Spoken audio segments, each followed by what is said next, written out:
안녕하세요. 에듀테이너 박용로입니다.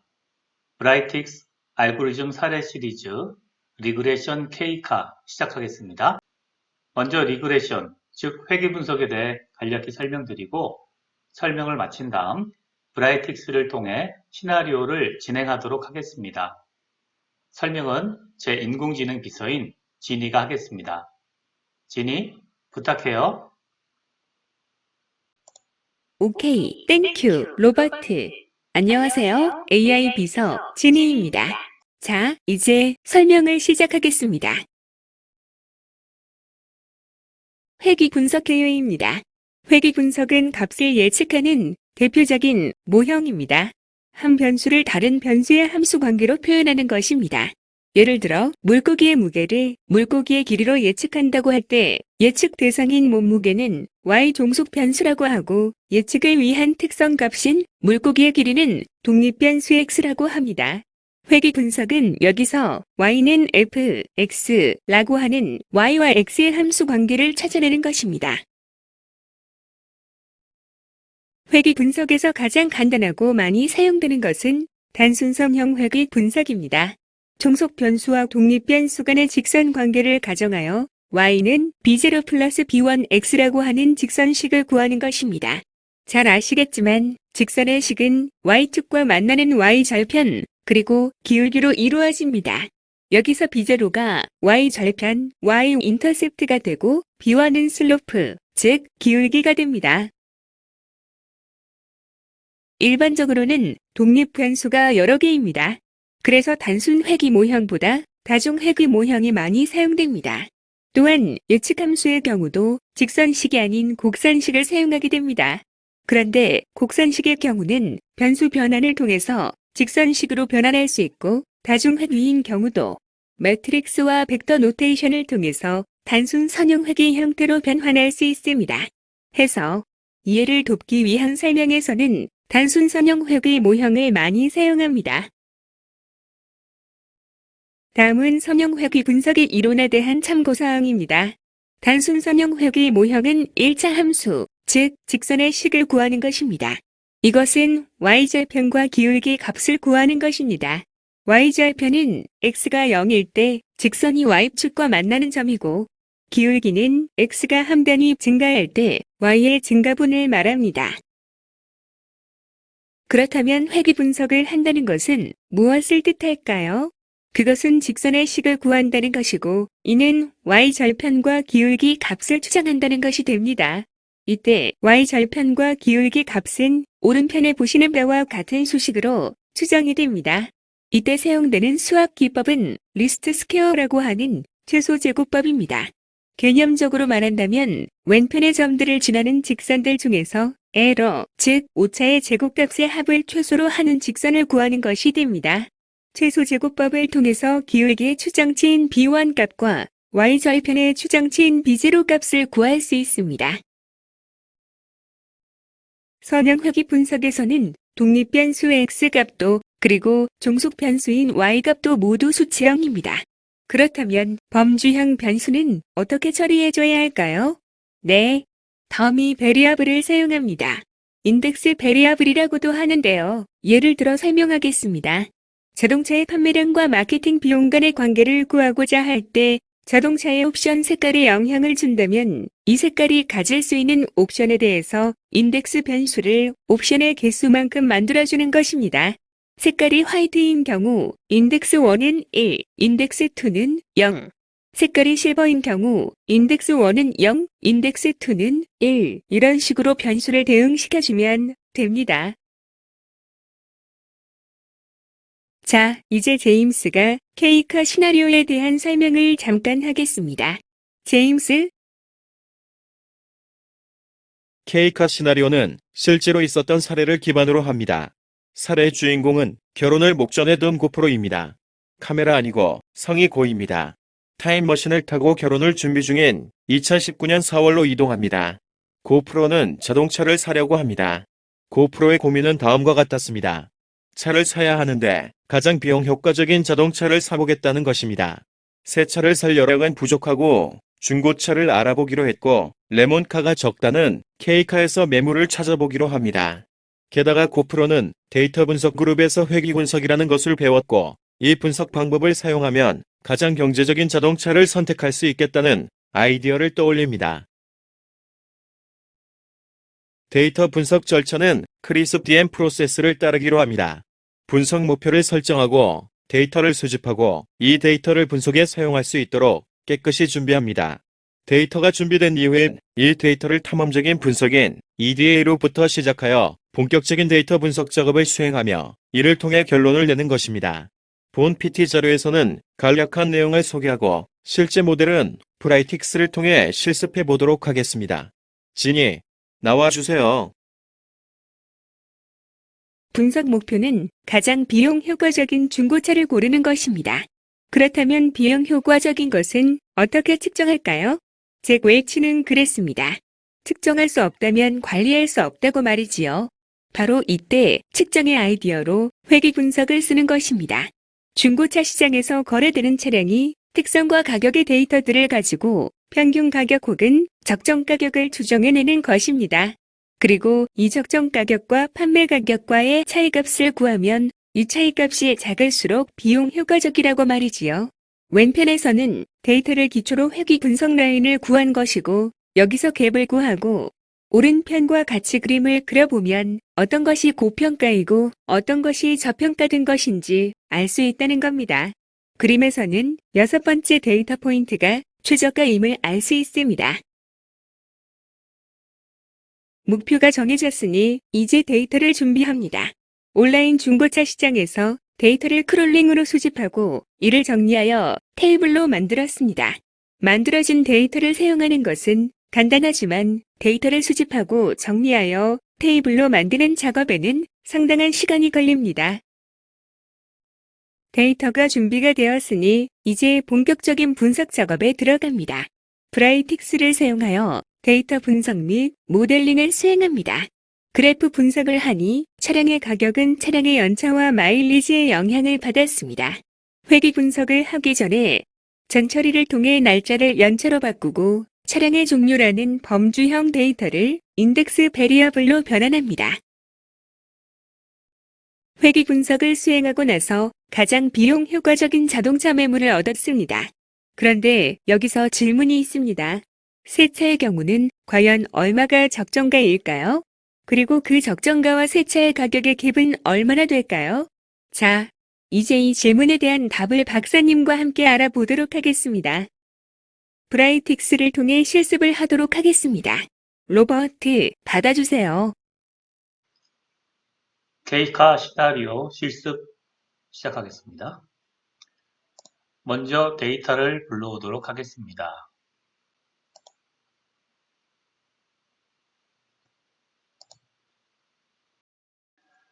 데이터를 불러왔습니다. 전체 64개 데이터고 그 다음에 컬럼은 5개인 것을 알 수 있습니다.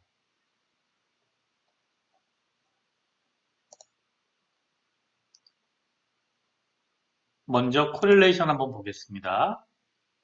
자, 수치형 데이터를 가지고 볼 수 있는데 수치형 데이터가 킬로미터 프라이스밖에 없네요.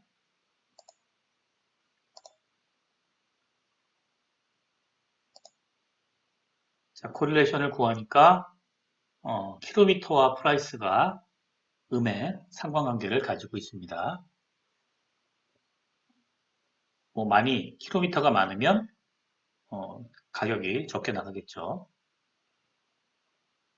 자, 특별한 정보를 묻어뒀고요. 그 다음에 프로파일 탭을 보겠습니다.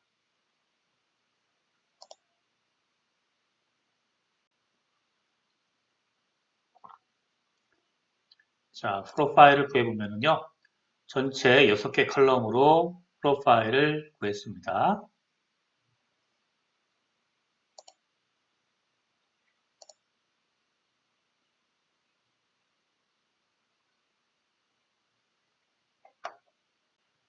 자, 베리어블이 fuel은 이제 디젤과 가솔린 두 가지 종류가 있었고요. 그 다음에 킬로미터가 있고, 그 다음 name, 아반트 AD, 투싼 이렇게 있었고, 그 다음에 아더 밸류, 토글 한번 해볼까? 토글 하면 이렇게 해서 미니, 벤츠 이렇게 나와 있습니다.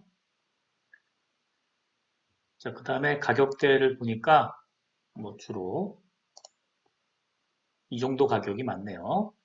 뭐 아반떼, 투싼, 중고차 한 1000만 원대 정도 되는 것 같습니다. 자, 이렇게 나와 있습니다. 그래서 프로파일 테이블로 알아봤습니다.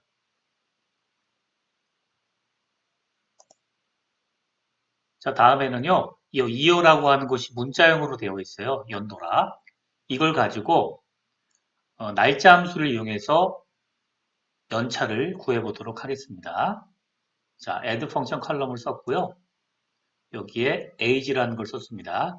age는 줄리안 데이라는 함수를 썼고요. 날짜 차이를 구하고 이 줄리안 데이는 날짜 수를 구합니다. 그래서 이 날짜 수를 구하고 365로 나누면 연도가 나오는 거죠. 몇 년 됐는지 이렇게 구했고요. mkm은 만 킬로입니다. 만 킬로. 그래서 마일리지를 만 킬로로 구했습니다. 자, 런 버튼 클릭. 자, 그러면은요. 새로운 칼럼이 추가가 됐겠죠. H하고 만 킬로가 추가가 됐습니다. 자, 이 데이터 같은 경우는 첫 번째 데이터는 3.24년이 됐고 그 다음에 92,900km를 탔다. 이렇게 알 수 있습니다. 자, 두 개의 변수가 생겼습니다. 자, 이걸 가지고 리니어 리그레이션 트레인을 해보도록 하겠습니다. 데이터가 자, 이렇게 나와 있습니다.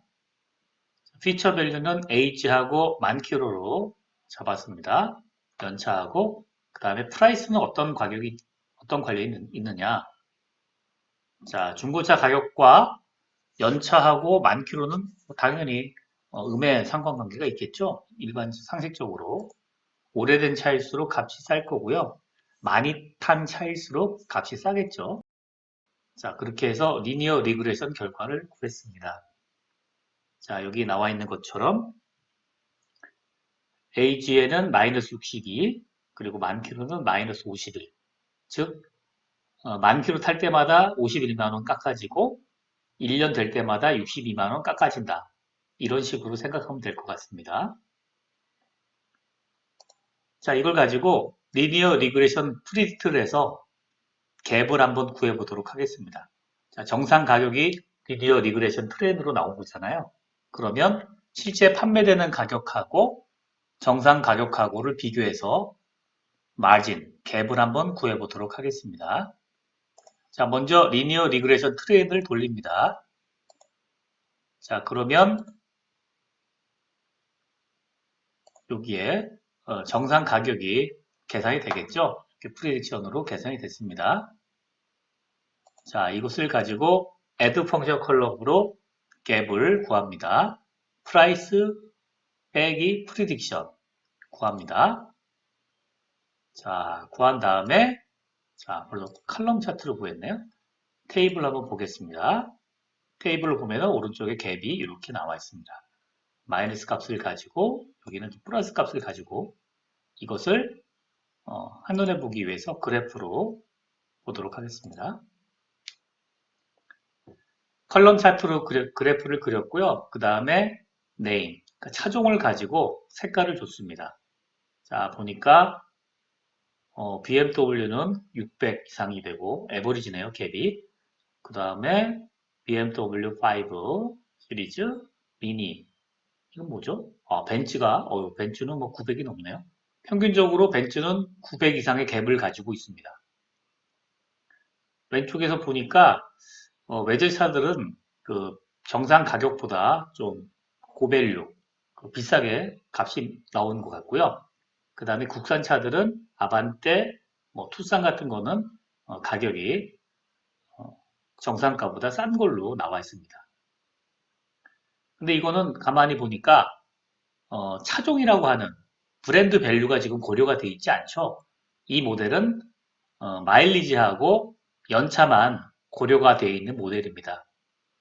그래서 어찌 보면은 여기 있는 이 에버리지 갭이라고 하는 것이 어떤 브랜드 밸류를 의미할 수도 있겠습니다.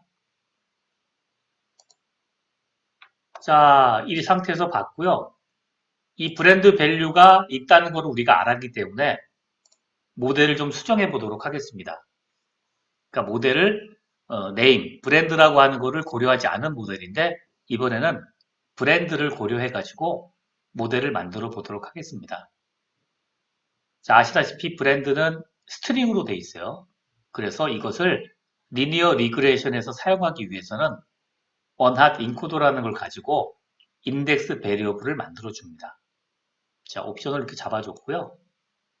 런 버튼 클릭을 합니다. 자, 그러면 오른쪽에서 보는 것과 같이 name BMW3 제로라는 거는 아니다 이런 뜻이고요.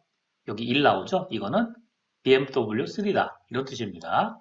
그래서 제로한 베리어블로 이렇게 만들어 준 것을 알 수가 있습니다. 자, 이 상태에서 모델을 다시 만들어 보겠습니다. 리니어 리그레이션 트레인을 사용하고요. 아까는 age 만키로밖에 없었는데 이번에는 이렇게 name, 인덱스 베리어블을 다 사용을 했습니다. 자, 런 클릭하겠습니다. 자, 그렇게 하면은 차종별로 다 모델을 구하게 되고요. 여기 나와 있는 것 같은 개수들이 구해줍니다. 이 개수들의 그 코에피션트를 보면은 어떻게 보면 이 값들이 하나하나의 브랜드 밸류라고 할 수 있겠습니다. BMW3는 719불 추가, 벤츠는 1293만원 추가, 아반떼는 585만원 마이너스 싸지고요. 자, 이런 식으로 나와 있는 것을 이제 알 수가 있습니다. 자, 그러면 이걸 가지고 리니어 리그레션을 통해서 갭을 한번 구해보도록 하겠습니다. 같은 방식으로 계산을 하는 거죠. 자, 갭을 구해보겠습니다. 자, 갭을 구했더니요. 모델, 브랜드까지도 모델에 집어넣기 때문에 전체적으로는 평균 0을 가지게 됩니다. 이거는 리니어 리그레션 트레이는 평균 0을 가지게 되고요. 왜냐하면 이게 트레이셋을 썼기 때문에 그렇죠. 그러면 보니까 아반떼는 가격이 고만고만하고요. 그 다음에 여기 벤츠나 BMW 가니까 가격이 차이가 많이 나는 것을, 분산이 많이 커진다는 것을 알 수가 있습니다. 자, 그러면 그래프에서 그거를 잠깐 셀렉트 에리어 한번 해볼까요? 자, 근데 이제 고프로는 그 오래되지 않은 차, 4년 미만의 차를 원했고요. 그 다음에 키로수도 5만 키로 이하를 원했습니다. 그래서 이렇게 범위를 줄여보면은요. 오른쪽에 있는 여기 선택한 영역이 왼쪽에 이렇게 데이터로 나옵니다. 그래서 여기에 속하는 거 보니까 미니가 한 대 있고 미니가 있죠. 그 다음에 여기 BMW가 하나 있네요. 근데 이제 BMW 같은 이런 거는 위에 거는 우리 고려를 하지 않죠. 밑에 것만 이제 보겠습니다. 왜냐하면 평균가보다 싼 것만 찾으니까요. 그래서 미니, 그 다음에 아반떼 전 버전이에요. 이거는. 그 다음에 이건 아반떼 AD. 이렇게 해서 대상을 찝을 수가 있습니다. 자, 그러면 이 집어진 대상에 대해서 이제 조사를 또 해보면 되는 거죠.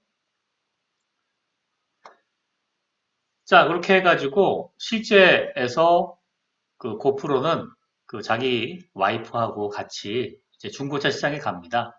그래서 여기에 차량들에 대해서 점검을 해보고 실제로 요 두 차량 중에서 하나를 선택해서 왜냐하면 여기 둘이 이제 비슷한데 실제로 차를 보면은 이제 가보면 알잖아요. 실내가 어떤지, 청소 사택, 실제 여러 가지 자세한 것들은 디테일들은 봐야 알기 때문에 직접 가서 결국은 차량을 골랐습니다. 그 다음에 차를 가지고 설레는 마음으로 와이프하고 함께 놀러 가려고 했는데 차에 시동을 걸자마자 차가 부릉부릉부릉 하면서 떨더라는 거예요. 엔진에 이상이 있었던 거죠. 차를 시운전할 때까지는 문제가 없었는데 이제 집에 가져가서 진짜로 타려고 하니까 이제 문제가 발견된 겁니다. 그래서 고프로는 이 차량을 반품하게 됩니다. 리펀을 받게 되죠. 자, 그 다음에 이런 생각을 했다고 합니다. 그 부인이 이렇게 얘기를 했대요, 와이프가. 아니, 그러면 아반떼 새 차는 어떻게 되느냐? 왜 그걸 물어? 라고 물어봤더니 아반떼가 그 당시에 그 버전이 업그레이드가 됐어요. 버전이 업이 돼서 그 옛날 버전을 스페셜 프라이스로 싸게 판다는 겁니다. 얼마에? 얼마인가 한번 볼까요? 크리에이트 테이블에서 오픈 에디터로 보니까 아반떼 AD를 그때는 2019년이죠. 무려 1680만 원에 판다는 거예요. 한 200만 원 싸게 판 것 같아요. 자, 그러면 이 새 차에 대해서 한번 이 모델에 적용시켜 보자는 거죠. 그러면 뭐가 나올까요? 그렇다면 뭐가 나오냐면 이거는 중고차 시장에서의 적정 가격을 이 새 차에 대한 적정 가격을 구해주는 게 되는 거죠. 한번 구해보도록 하겠습니다. 자, 아반떼 전 버전 나왔죠? 그 다음에 원핫 인코더에 있는 것처럼 변환하기 위해서 원핫 인코더 모델이라는 걸 사용합니다. 그러면 인덱스 베리어블을 만들어 줍니다. 여기 나와 있는 대로 인덱스 베리어블을 만들어 줬어요. 그 다음에 이거를 기존에 있는 데이터들과 합해 줍니다. 그러면 맨 처음에 나오는 게 바로 새차 아반떼 AD가 되겠습니다. 그리고 이거를 다시 리니어 리그레션 프리딕트를 돌립니다.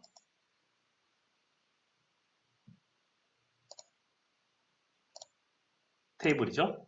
테이블로 보겠습니다. 이렇게 테이블로 나오니까 프리딕션 가격이 2019 2019만 원이 나옵니다. 자, 그럼 갭을 한번 구해볼까요?